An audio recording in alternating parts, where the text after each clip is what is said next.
Have you ever thought about a language that's, well, more than just words on a page? Today, we're diving into a script that's literally alive. This is Arreqqana, a language where every single letter, every syllable is a whole system of vibration and spirit. Okay, let's really get into this because this one idea, it's the key to understanding everything about the Arreqqana script. I want you to forget about letters being just static little shapes. In this system, they're frequencies, they're tones, they're alive. So what does that philosophy actually look like when you sit down to write? For us, our alphabet is basically a tool. But in Arabic, the act of writing is sacred. It's a fusion of structure, flow, and spirit all coming together in one single meaningful expression. And this is the part that's so cool. Every single time someone writes in Arreqqana, they're not just writing, they're performing a small ritual. It's not just about getting an idea across, it's about actively weaving energy into a physical or even a vibrational form. So what are the actual building blocks of this incredible system? Well, they're known as the Kavavarella Shajal, which translates to the 48 lights of sound. It all starts with the 31 consonants, the Rivaksa. The best way to think about these is like the architectural pillars of a sound. They provide the basic shape, the fundamental form. And then, flowing through that structure, you have the energy of 9 vowels, or melir. These represent the breath, the life force of the language itself. But here's where it gets really unique. There are 8 sacred marks. And get this, they're silent. Their job isn't to make a sound, but to literally infuse a word with a specific emotional or spiritual intent, shaping its very core meaning. So you add all that up, the consonants, the vowels, and those silent sacred marks, and you get the complete foundation. That's the whole palette. These are the lights of sound from which the entire language just blooms.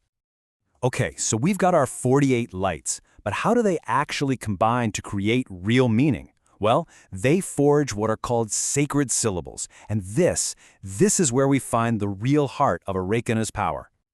This core concept is called the kameen.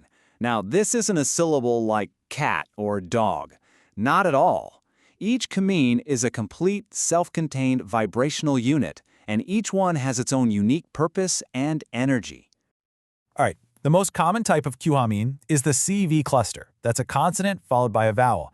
This represents a really harmonious outward flow of energy. Think of it as the energy of speaking, or creating, or giving something. It just flows like a river. And then, you can flip it on its head and get the complete opposite, the VC cluster, with the vowel first. This feels totally different. It's like an echo, a resonance, a return to the source. It represents an inward energy, one of reflection, or contemplation, or receiving. Now this one, the CVC cluster, this is really cool. With a consonant on either side of the vowel, the structure itself acts like a vessel. It's designed to contain a really powerful intent, or will or spirit, inside a stable, protected form. It's like a little container for energy. But of course, the system doesn't stop there. It allows for these more complex, extended forms. You can double up the vowels to add a kind of divine emphasis. You can link consonant-vowel flows to express movement or repetition. There are even longer forms that are used specifically for sacred chants and mantras. Okay, I know what you might be thinking. This sounds really complex, right? But believe it or not, there's a beautiful, hidden order to all of it.